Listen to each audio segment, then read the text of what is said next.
Hi guys, my name is Stacy. It's another introduction video again. It's meeting the paralegal. So today I'm going to be talking to you guys what it means for me to be a paralegal. Um, I said I studied paralegal for 3 years at CPUT. Big ups to CPUT. And by the way, I was one of the first cohort. I'd like to say, as much as they say we were guinea pigs, I like to say that we're not guinea pigs. We got the cream of the course. Like we are the cream. We make the course. We set the path for the following students. So yeah. So as a paralegal, I believe that we must fill that gap whereby people don't know how to access the legal field because either they think it's expensive or they think it's not for people like them. But the funny thing is, law is everywhere. And I know it's such a cliche, you've heard it so many times before, but really, when you go to the shop right now and you go buy bread and you get a slip, that's just law there because you entered into a contract with the store and then they gave you a receipt and it can constitute a contract because how about for sabroto bobu bodile a receipt you happy more in order to return it back. So that's a contract, and which means shopper in breach of that contract sleepy sale because they promised you that brotobo fresh. So now brotabo fresh, so you turn it back. So that's some of the stuff that paralegals need to educate people with. And also the other thing is that we need to educate people that there are places like the small claims court and there are alternative dispute resolutions, which is alternative ways to resolve a legal issue without going to court because it's very expensive and it's not necessarily the court system that's expensive. Oh, and let me readjust that.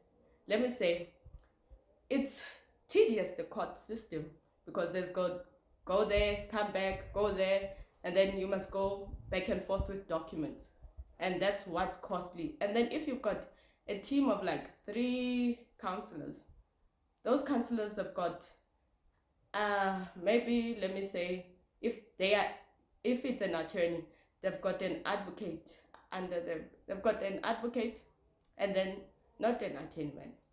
I mean, if there is a firm that you consulting with on a case of yours, you'll be assigned a counsel.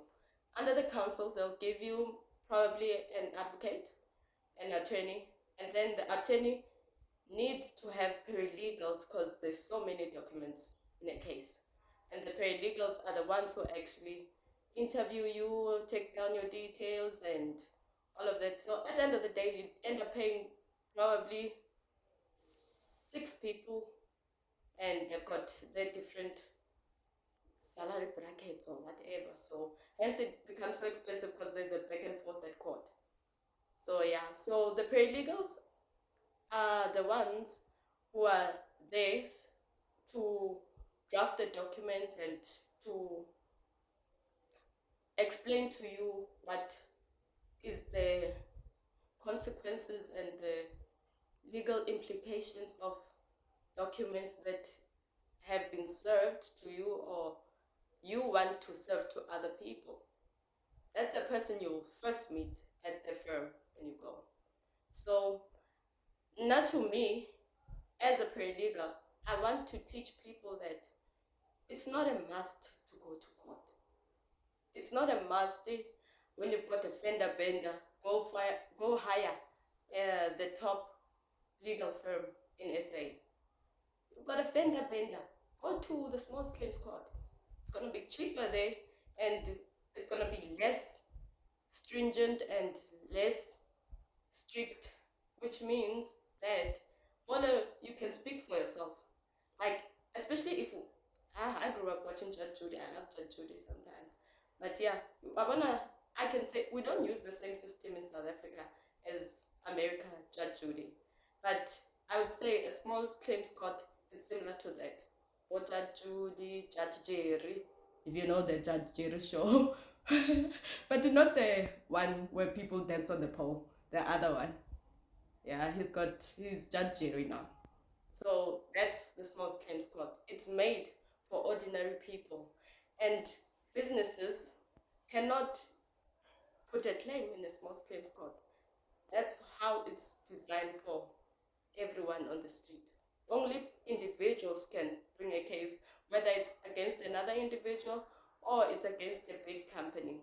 So if a big company does something to you and you know you don't have the funds to hire a big shot attorney, you can go to the Small Claims Court, but remember, it's the amount you're suing for that you must be sure of.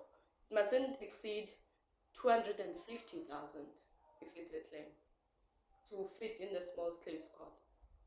And you should consult your paralegal to find out if where to go, and they shall assist you with which route to take with your case at an affordable and mostly cost-effective price. Thank you.